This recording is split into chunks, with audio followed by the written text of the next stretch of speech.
सभी को Ram Ram. Most urgent सूचना कोर्ट से संबंधित है। उन सभी पीजीटी की रिपोर्ट मांगी गई है भाई जिन्होंने स्टेट तथा बीएड की परीक्षा पास नहीं की गई। देख लेते हैं पूरा मैटर के। निदेशक सेकेंडरी शिक्षा विभाग हरियाणा द्वारा जो है ना राज्य के सभी जिला शिक्षा अधिकारी के कार्यालयों में भेजा गया है। विषय है CWP 20/613/2021। टाइटल जज Amit Manohar and others versus state of Haryana. ये कोर्ट केस है भाई।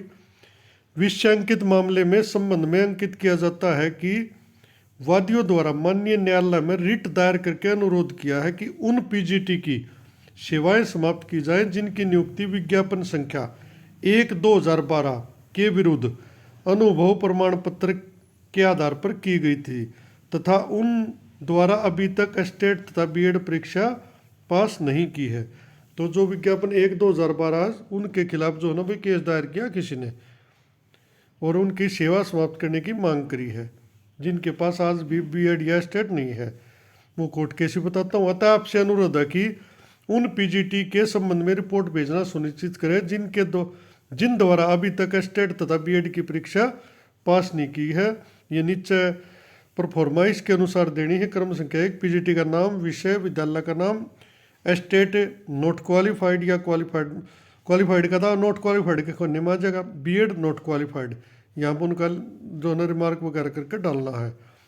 उपरोक्त सूचना 17/2 तक हर अवस्था में ईमेल पर भेजना सुनिश्चित करें। देरी के लिए स्वयं जिम्मेदार, वो जो अपनी भाषा होती है। तो ये लेटर जो है ना इशू हुआ है। अभी देख लेते हैं ये 20/613 क्या है, शेड्यूल क्या केस है। सूचना तो देखो इनका मांगी गई है।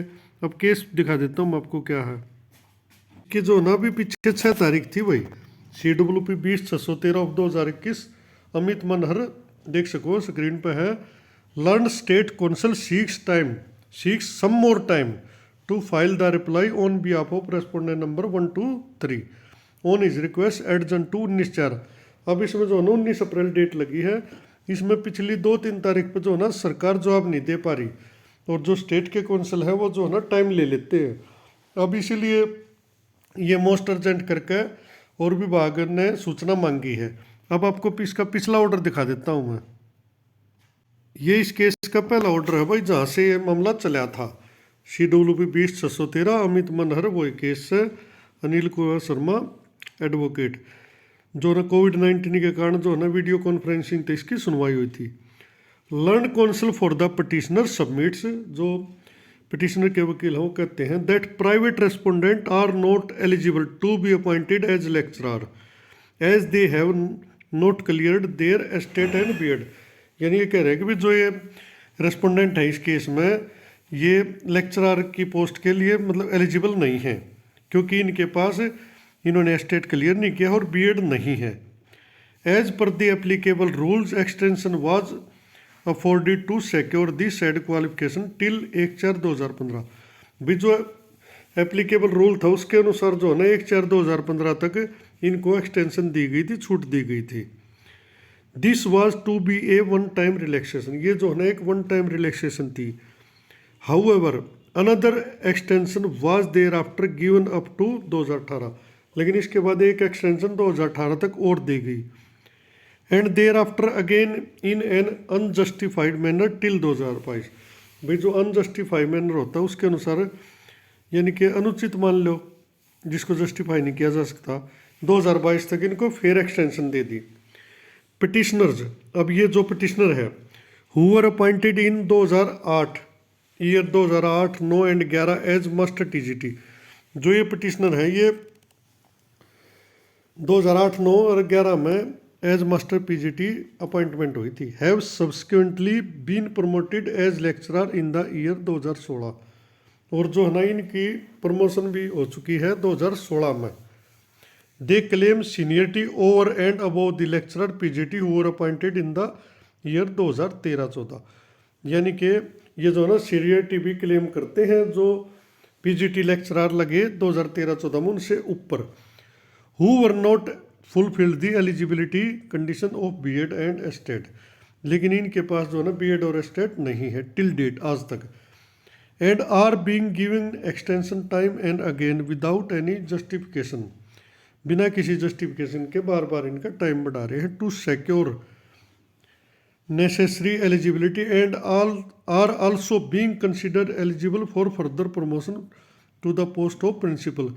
यानी ये कह रहे हैं कि भाई इनको बिना किसी योग्यता के होते हुए पहले तो लगा दिया, फिर इनकी प्रमोशन भी कर दी, और अब जो है ना इनको प्रिंसिपल की पोस्ट के लिए भी एलिजिबल मान लिया फर्दर प्रमोशन।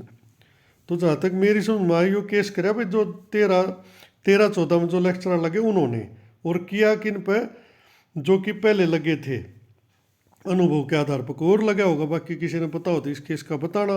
मैटर तो यही बनता है इसका सीधा सीधा, तक भाई इनकी जो है ना हटाने की वो कही है ना। आगे जो लगाए थे 1/4/2015 में, और इसका एडवर्टाइजमेंट नंबर भी दे रखा है, उसके अनुसार वो पहले मैंने दिखाया भी है।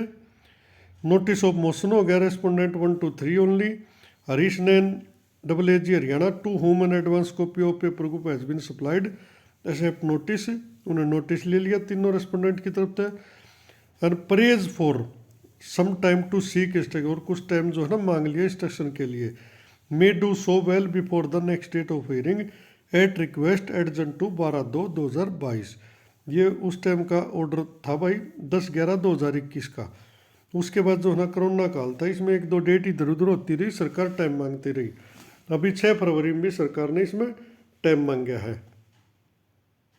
तो इसका सीधा सीधा मैटर तो ये समझ में आता है कि भाई जो ये पिटिशनर हैं ये 2008, 9 और 11 में मास्टर TGT लग गए भाई, SS के कहें के भी लग गए, और इनकी प्रमोशन हुई 2016 में। और इन्होंने सीनियरिटी क्लेम करी है उन लेक्चरर पे जो कि 2013-14 में लगाए 01/2012 के एडवर्टाइजमेंट के तहत। ये कहाँ है कि जब ये इस पोस्ट के एलिजिबल ही नहीं थे तो इनको लगा कैसे दिया, इनको प्रिंसिपल के लिए कैसे मान लिया। यानी उनका सीधा सीधा क्लेम यो है, पहले तो मैं भी इसमें चढ़ा गया था, लेकिन सीधी बात यह है वैल्यू का है कि इनको हटाओ और हमें इनसे ऊपर रखो सीनियरिटी में, और प्रिंसिपल का अगर कहीं बात आती है बढ़ने की प्रमोशन की तो हमें लिया जाए। यानी कुल मिलाकर जो मास्टर लगे थे ना 2008, 9, 11 में, उन्होंने ये केस किया उन PGTs पर जो डायरेक्ट PGT लगे, लेकिन उनके पास स्टेट और बीएड नहीं था, और उन्होंने कह दिया कि ये तो लगा ही गलत रखे हैं। जब इनके 2015 में टाइम खत्म था, 18 में बढ़ाया, 22 में बढ़ाया, तो कुल मिलाकर मूल मुद्दा यूँ आया है भाई मेरी समझ में। तो बाकी आप लोगों को ज़्यादा पता होगा जिसका केस है, बताना भाई कमेंट में। कुल मिलाकर भाई इन्होंने ये कहा कि भाई इनको क्यों तो लगा रखा है और क्यों प्रमोशन दी जा रही है, और हमें इनका जूनियर क्यों बना दिया, क्योंकि जो 2016 में लेक्चरर बना वो 13-14 के लेक्चरर से तो जूनियर ही रह गया भाई। ये कहते हैं कि हम इनसे सीनियर हैं, इनके हटते इनकी जगह हम आ जाएंगे। तो कुल मिलाकर भाई सबके हितों की लड़ाई है। जो अब प्रमोट हुए ये नहीं सोचा है भाई इनको हटा दे तो हम ऊपर चले जा, और जिनका रोजगार बढ़ रहा है वो नहीं सोचा भाई हमारा रोजगार चलता रहे। बाकी नहीं हुआ, कुल मिला के रोजगार किसी का नहीं जाना चाहिए। बाकी सरकार ने सूचना मांगी है भाई, देखते हैं अब इसमें 19 अप्रैल नेक्स्ट डेट है, क्या होता है इस केस का। धन्यवाद भाई।